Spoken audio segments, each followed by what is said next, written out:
지난 주간 다시 모였습니다. 말씀을 듣고 돌아간 저와 여러분입니다. 왜 다시 모였지요? 나팔절, 나팔 불며 축제 분위기를 따라서. 그러나 말씀을 들을 때 울었다 그랬어요.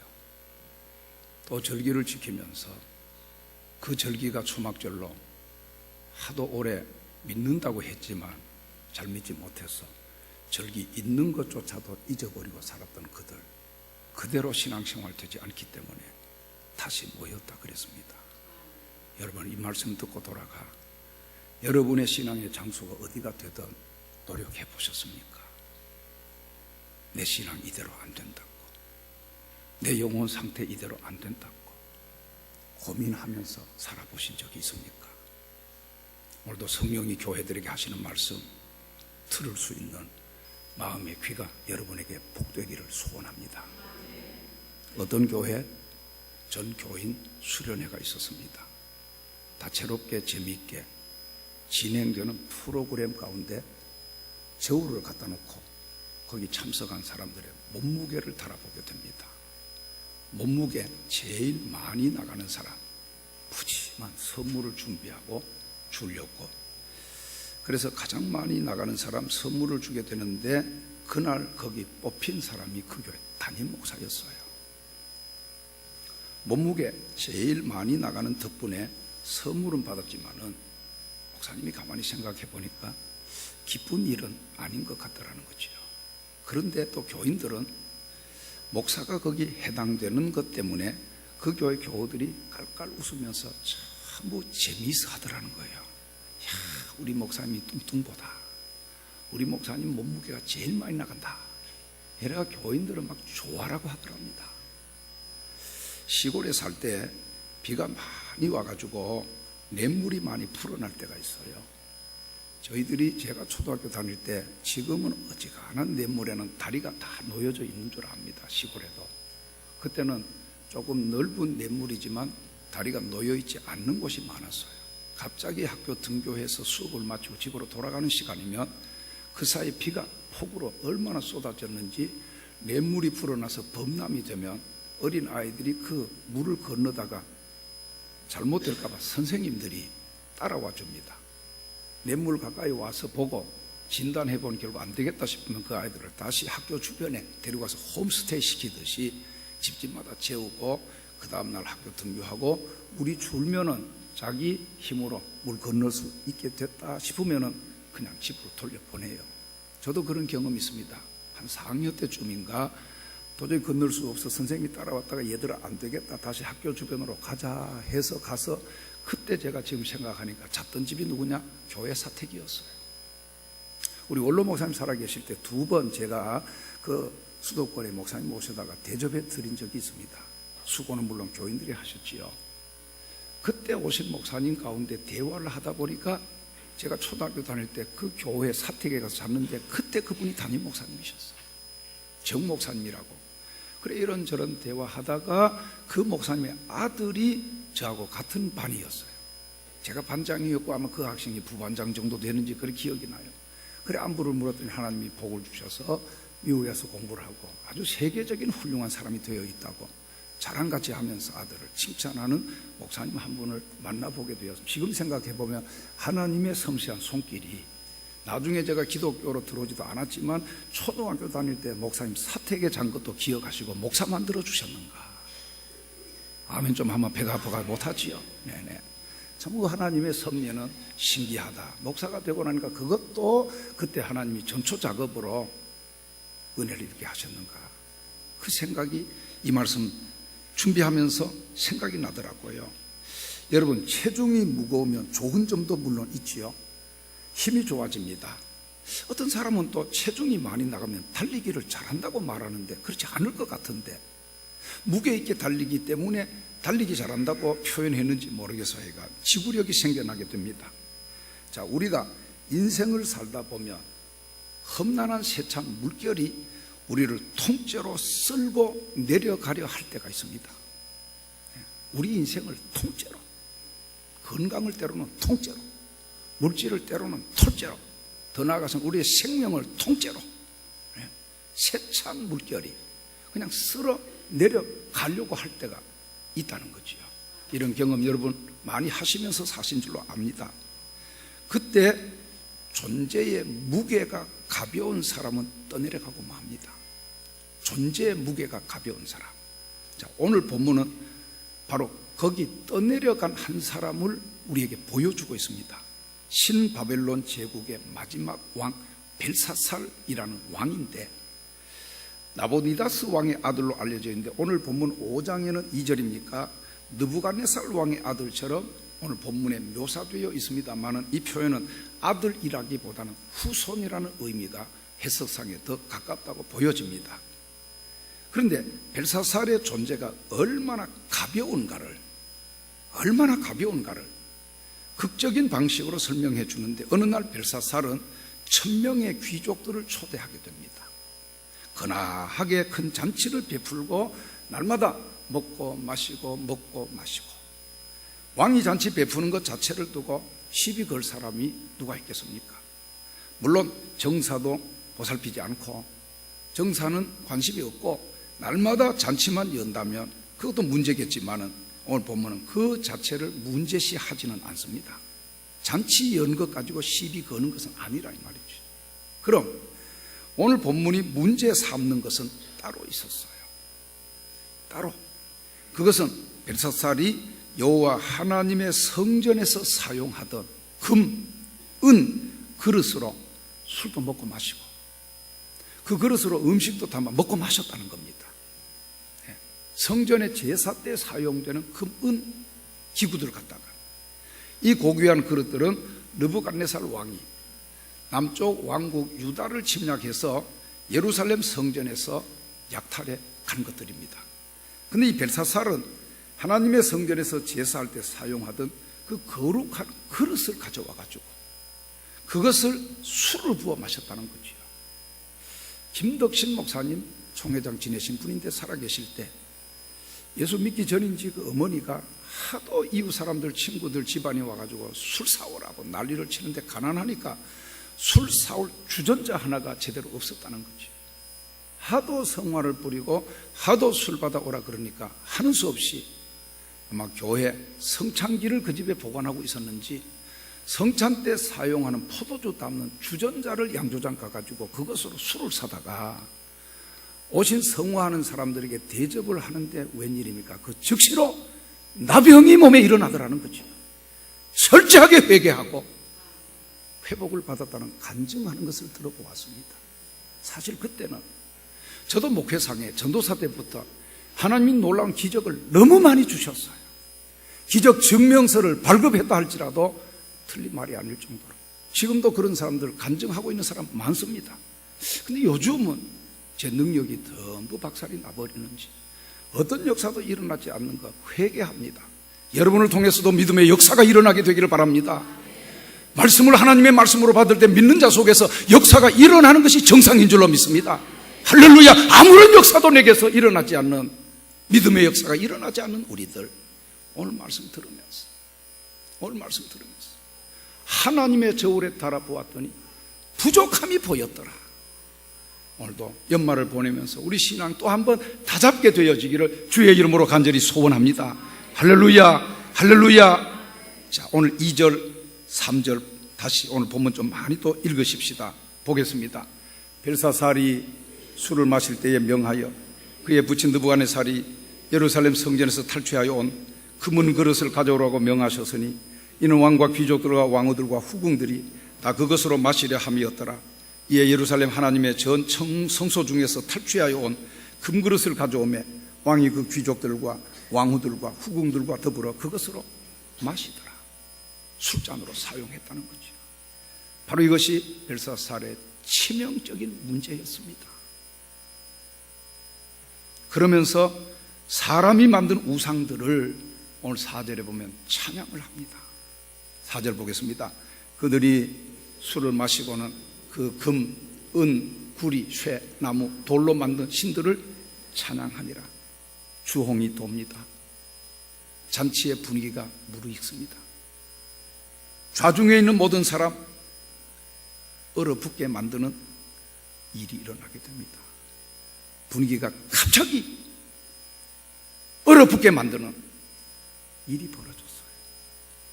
그것은 사람의 손가락들이 나타나더니만 석회벽에 글자를 쓰는 모습을 보게 된 겁니다. 하나님 두려워하십시다.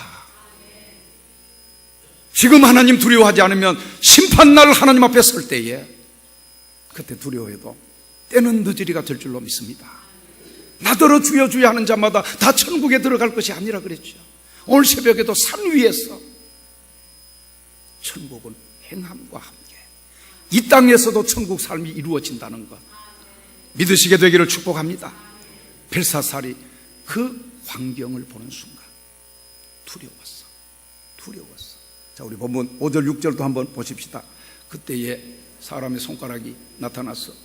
왕궁 촛대 맞은편 석회벽에 글자를 쓰는데 왕이 그 글자 쓰는 손가락을 본지라 이에 왕이 즐기던 얼굴빛이 변하고 그 생각이 번민하여 넓적다리 마디가 녹는 듯하고 그의 무릎이 서로 부딪힌지라. 하나님의 광채나는 은혜의 밝은 빛이 은혜로 우리에게 임하여져서 여러분 신앙생활하면서 자주 이런 체험하는 신앙생활 되기를 바랍니다. 여기 잘못했을 때뿐만 아니고요, 정말 하나님의 호련히 비추어 주시는 은혜의 빛이 저와 여러분에게 임하게 되기를 축원합니다. 축원드립니다. 할렐루야. 그 은혜를 받고 나니까 무디 같은 사람들, 휘필드 같은 사람들, 주님 고만 주시옵소서. 주님 고만 주시옵소서. 이런 은혜를 체험한 그분들이기 때문에 영적으로 암흑기 시대에 민족을 살립니다.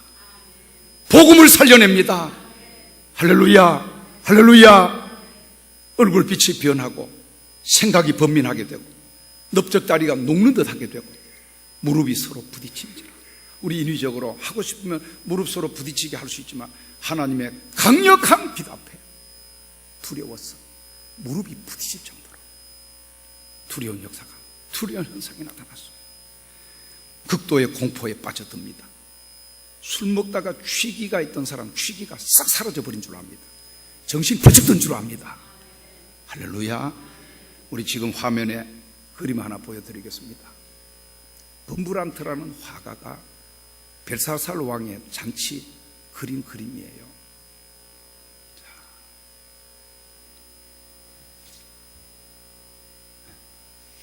가운데 있는 왕 벨사살입니다.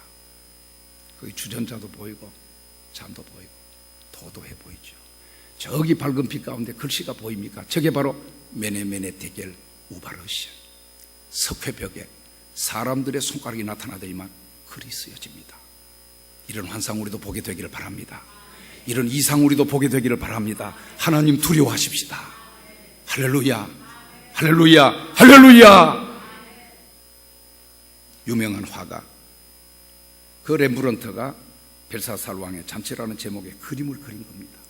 이때 벨사살이 당장 사람을 불러서 여봐라, 벽에 쓰인 글자를 읽어봐라, 그리고 뜻이 뭔가 밝혀라 재촉을 합니다. 그런데 아무도 그 글자를 읽을 수 있는 사람이 없습니다.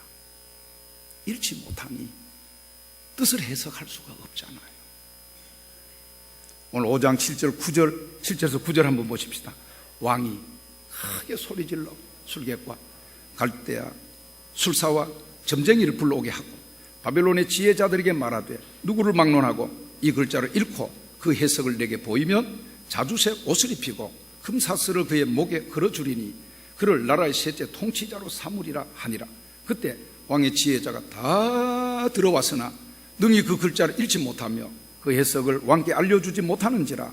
그러므로 벨사살 왕이 크게 번민하여 그의 얼굴빛이 변하였고 귀족들도 다 놀라니라. 이렇게 말씀이 되어 있습니다. 여러분, 결국 글자를 읽고 해석한 사람이 있었죠. 다니엘입니다. 다니엘입니다. 글자의 의미가 뭡니까? 오늘 25절부터 글자의 의미가 뭔지 밝혀주고 있어요. 한번 보겠습니다. 기록된 글자는 이것이니 곧 메네메네 데겔 우바르시니라. 그 글을 해석하건대 메네는 하나님이 이미 왕의 나라의 시대를 세워서 그것을 끝나게 하셨다 하며, 데겔은 왕을 저울에 달아보니 부족함이 보였다 함이요. 베레스는 왕의 나라가 나뉘어서 메대와 바사 사람에게 준바되었다 함이니이다. 여기 해당되는 분들은 우리 교우들 가운데 한 분도 없게 되기를 바랍니다. 오늘 제목이 뭡니까? 하나님의 저울에 달아보니 부족함이 보였다. 여러분, 냉정하게 하나님의 저울에 내가 올라가게 되기를 바랍니다. 아멘.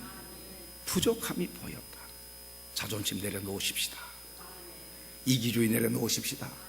냉정하게 성령의 조명을 받으면서 내가 하나님의 저울에 올라가 보았을 때 하나님이 내 무게를 달아보시고 부족함이 보였다.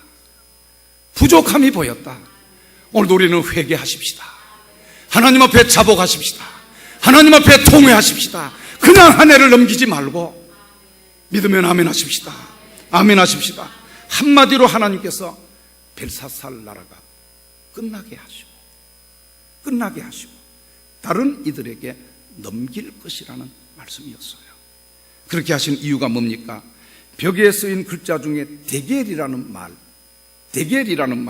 이 단어의 의미가 저울에 달아보니 부족함이 보였다. 저울에 달아보니.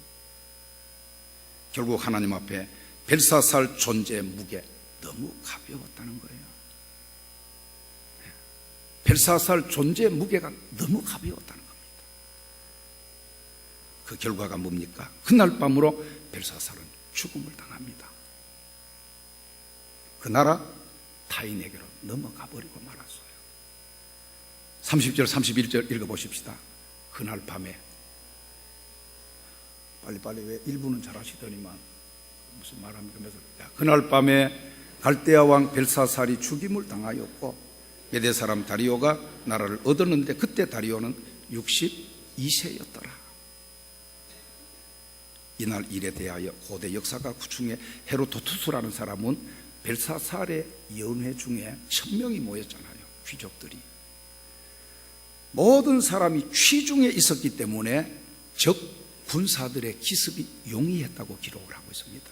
전부 술이 취했으니 쳐들어와도 술 취해가지고 무슨 전쟁을 하겠습니까? 벨사살은 결국 가벼워서 떠내려간 사람이었어요. 가벼워서.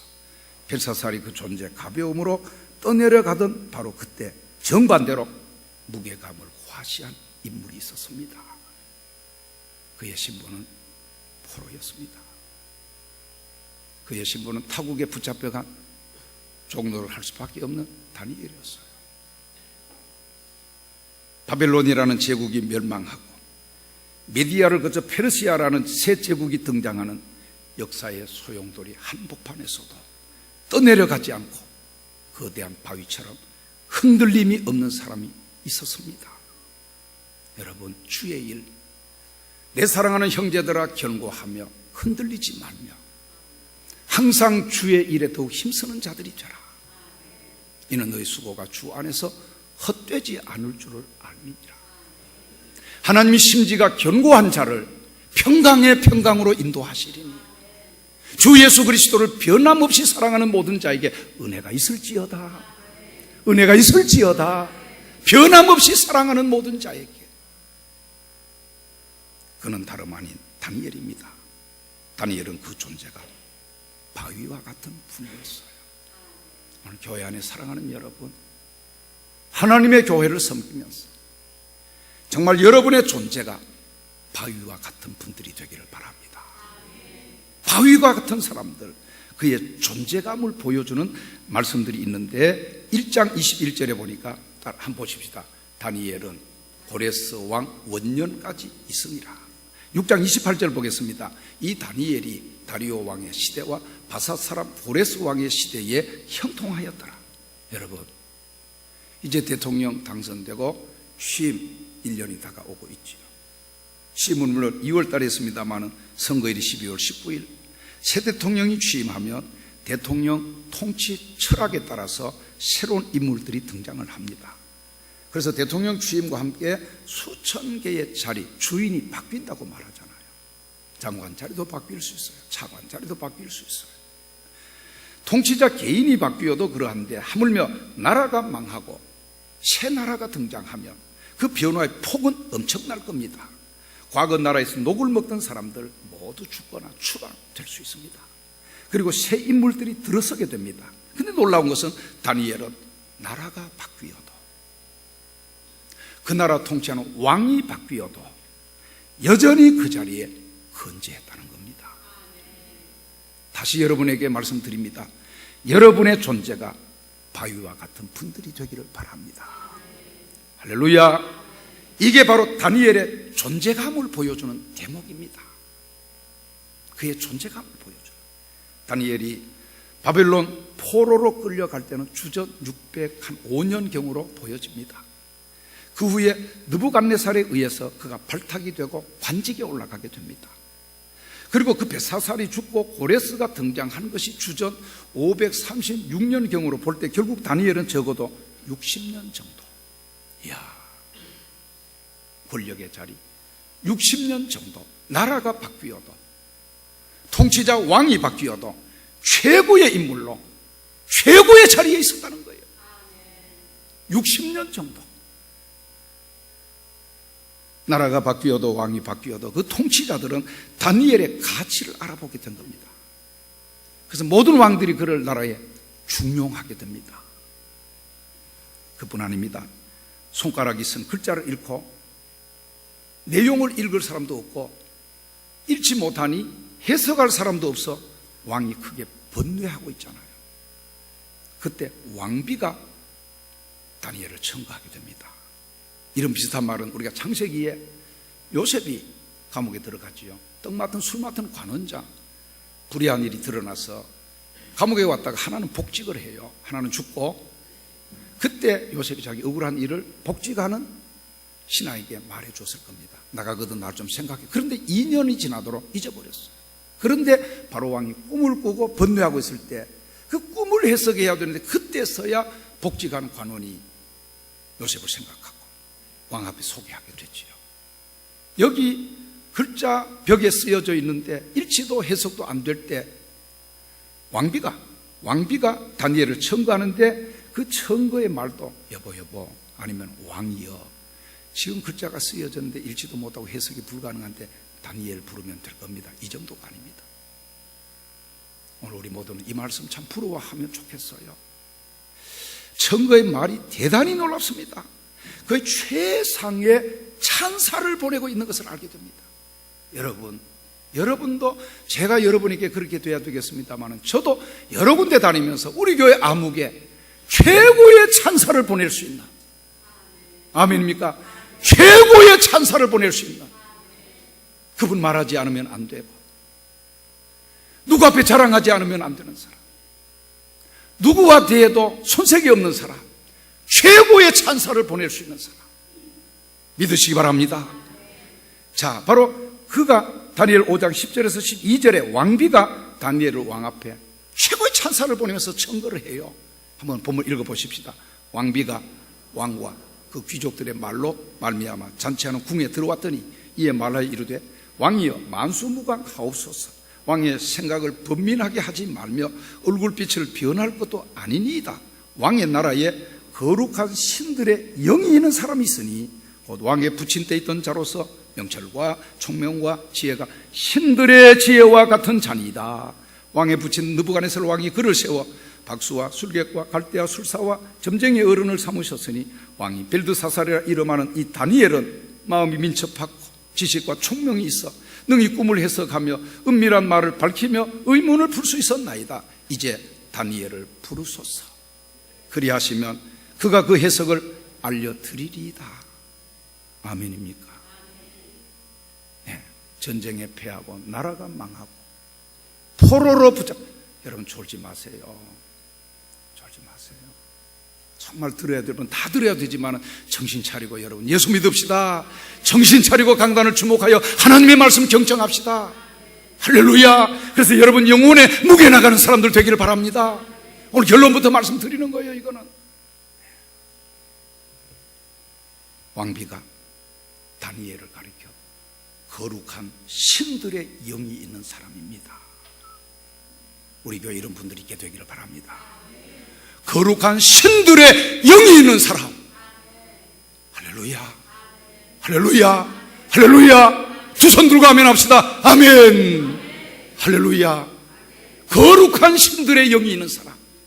그 다음에 어떻게 나옵니까? 명철과 총명과 지혜가 신들의 지혜와 같은 사람. 이야, 왕이 번민하고 있을 때 다니엘을 추천하면서 찬사를 보내고 있습니다. 여러분, 포로 나라에서 점수 후하게 받는 것이 얼마나 어렵겠습니까?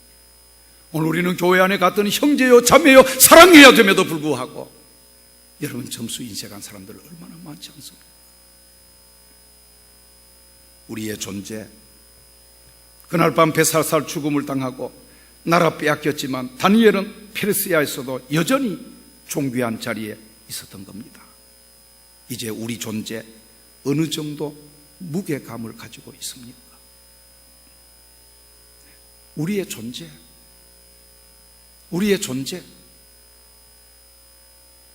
여러분, 지난주도 제가 만나 감리교회 목사님 잠깐 설교 언급했지만 취소되는 분들은 원망하는 자는 자격 없습니다. 담임 목사 비전을 받들어서 함께 협력하고 갈수록 어려운 때에 마귀와 싸워서 이기고 세상과 싸워서 이기고 함께 뭉쳐도 힘든 때입니다. 원망하는 자들은 지도자 되려고 하지 마십시오. 할렐루야, 할렐루야. 자, 여기 우리 존재 바람에 나는 젖처럼 가볍습니까? 아니면 거대한 박이 같습니까? 건강을 위해서라면 몸무게 줄이는 다이어트가 필요합니다. 그러나 오히려 영혼은 무게를 더해야 됩니다. 영혼은 갈수록 무게를 더해야 됩니다. 하나님께서 우리를 달아보실 때 결코 가벼운 존재가 되면 아니 되는 줄 압니다. 그렇다면 영혼의 무게 더하는 비결이 뭡니까? 비행기 여행을 하다 보면 짐의 무게가 문제가 될 때가 있지요. 항공사마다 개인이 소지할 수 있는 짐의 무게 제한을 합니다. 별로 필요 없는 물건까지 챙기다 보면 가방이 한도를 넘어서게 됩니다.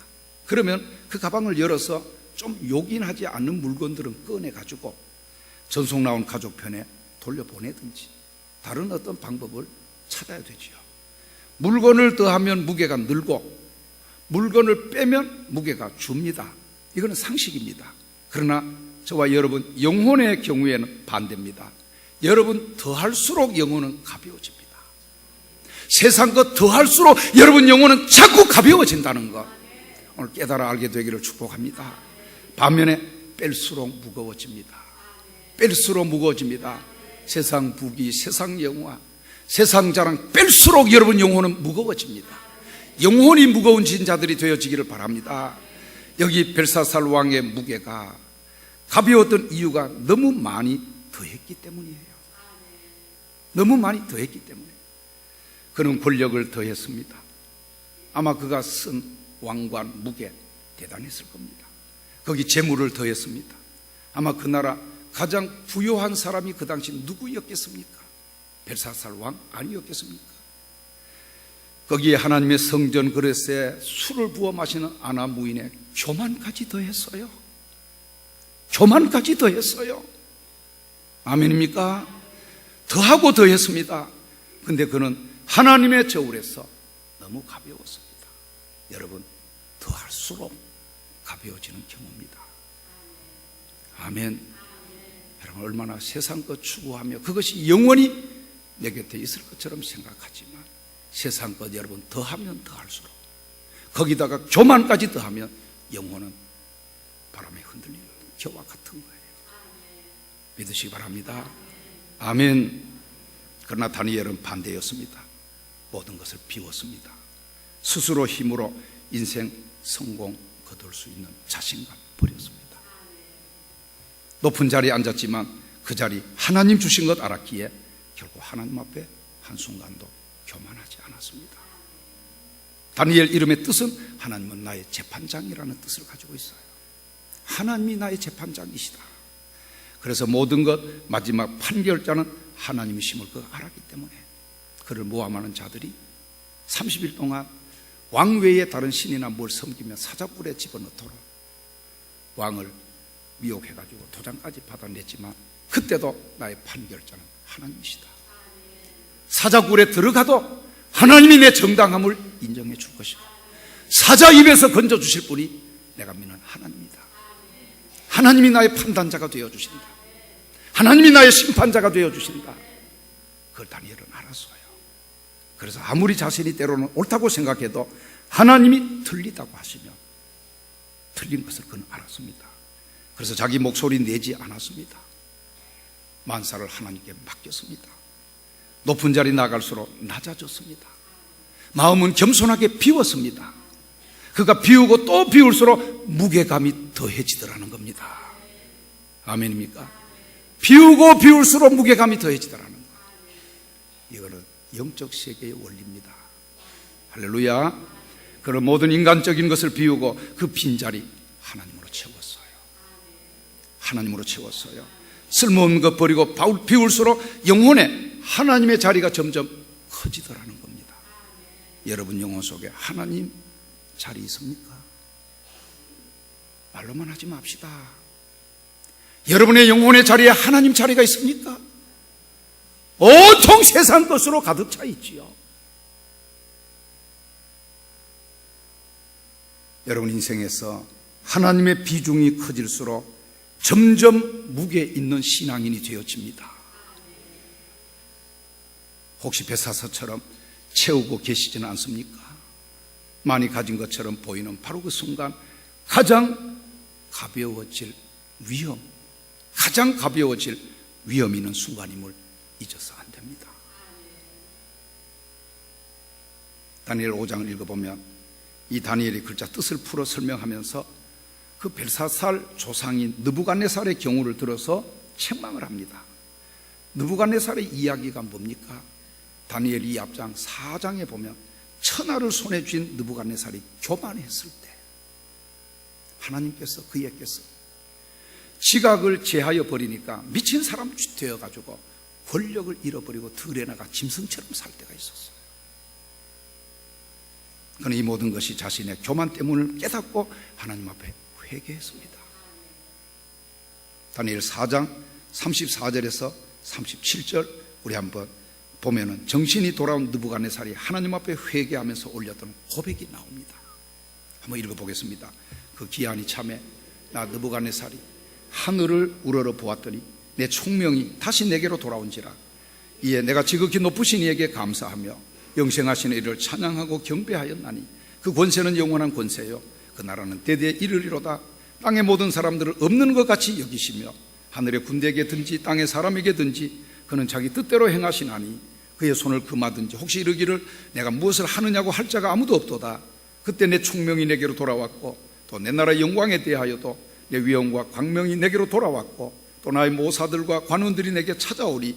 내가 내 나라에서 다시 세움을 받고 또 지극한 위세가 내게 더하였느니라. 그러므로 지금 나 느부갓네살은 하늘의 왕을 찬양하며 칭송하며 경배하노니 그의 일이 다 진실하고 그의 행하심이 의로우심으로 교만하게 행하는 자를 그가 능히 낮추시리라. 자기 경험을 말하는 거예요. 온통 천하를 손에 쥔 느부갓네살 교만했을 때 하나님이 그에게서 지각을 다 빼앗아 가버려요. 그러니까 짐승처럼 되어가서 들에 가서 소처럼 푹 뜯어먹고 살 때가 있었어요. 그리고 거기서 회개하고 다시 돌아왔다, 다시 회복했다 고백이 나옵니다. 다니엘은 이 사실을 들어서 벨사살을 책망했습니다. 오늘 여러분 하나님의 말씀이 책망으로 들려오거든 목사님이 오늘 주일 이렇게 많은 성도들이 왔는데 저 말씀 준비하여 내 영혼의 무게가 나갈 수 있도록 책망해 주실 말씀 아버지여 감사하고 회개하나이다. 할렐루야. 느부갓네살의 예를 뻔히 알면서도 그 후손인 왕은 왜 교만하여 하나님의 성전 그릇으로 술을 부어 마셨는가 책망한 겁니다. 그래서 오늘 22절에서 24절에 읽어보겠습니다. 벨사살이여 왕은 그의 아들이 되었어 이것을 다 알고도 아직도 마음을 낮추지 아니하고 도리어 자신을 하늘의 주제보다 높이며 그의 성전 그릇을 왕 앞으로 가져다가 왕과 귀족들과 왕후들과 후궁들이 다 그것으로 술을 마시고 왕이 또 보지도 듣지도 알지도 못하는 금은 구리 쇠와 나무 돌로 만든 신상들을 찬양하고 도리어 왕의 호흡을 주장하시고 왕의 모든 길을 작정하시는 하나님께는 영광을 돌리지 아니한지라. 이러므로 그의 앞에서 이 손가락이 나와서 이 글을 기록하였나이다. 하나님의 성전의 그릇에 술을 부어 마시는 경박한 행동의 순간에 이미 벨사살 마음에는 하나님이 계시지 않았고, 하나님 계시지 않은 그의 존재는 한없이 가벼워 함량 미달이 되어버린 겁니다. 세상 것으로 가득 채고. 부인하지 마세요. 오늘 말씀이 피수같이 내 심령에 찔려지게 되기를 바랍니다. 여러분 영혼의 무게가 있게 되기를 바랍니다.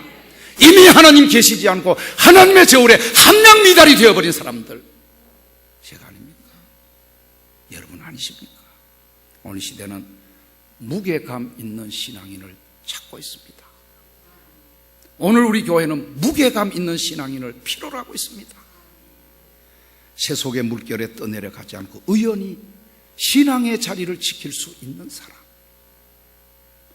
가벼운 자신감으로 경박하게 촐랑대지 않고 하나님으로 자신을 채우는 사람, 작은 물질에 도취되어 졸부처럼 행동하지 않고 모든 것 주인이신 하나님이심을 알고 감사하며 청지기로서 그 물질을 선하게 사용할 줄 아는 사람, 작은 이익 앞에 비겁해지고 작은 손해 앞에 겁에 질리는 대신에 유별리를 떠나서 믿음으로만 행동하는 사람, 남들이 무엇이라 칭찬하든지 때로는 혹은 비방하든지 상관없이 믿음으로 초지일관할 수 있는 사람, 맡은 일에 흔들림 없이 마지막까지 충성하는 사람, 자신이 한 말 신용을 지키기 위해 어떠한 희생도 감수하는 사람, 그리고 나라가 바뀌고 왕이 바뀌어도 요동하지 않는 큰 바위 같은 사람, 큰 바위 같은 사람 되어야 됩니다.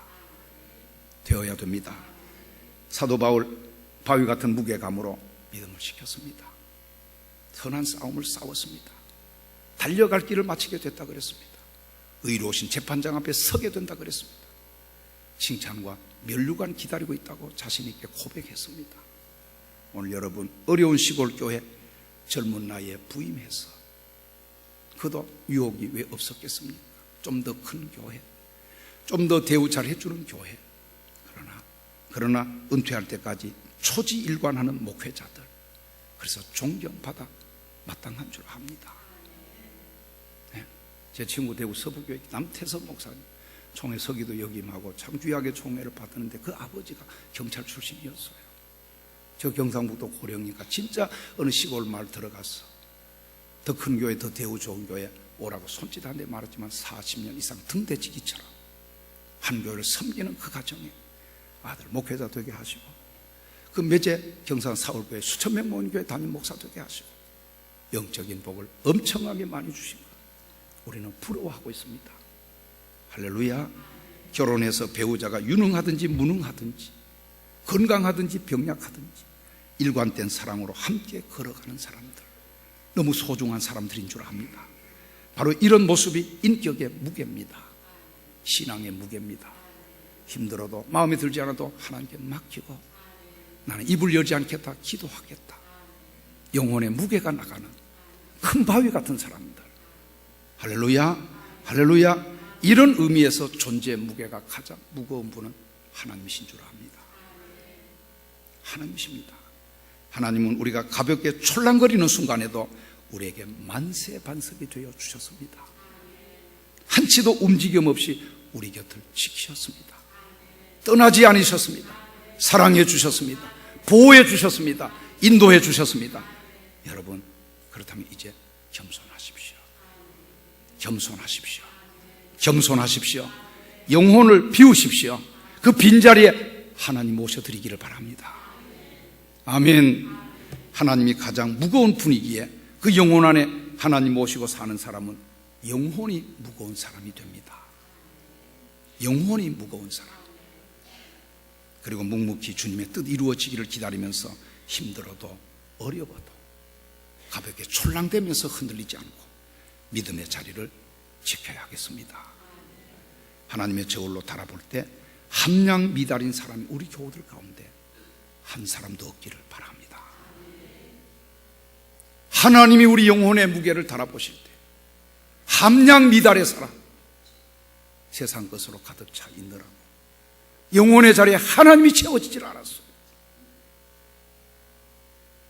이제 우리 모두 찬송 부르면서 헌금을 봉헌하는데 모두 장엄하고 무게 있는 믿음으로 걸어가기를 바랍니다. 우리 주님의 뜻을 이루소서. 참여하면서 헌금 봉헌하겠습니다.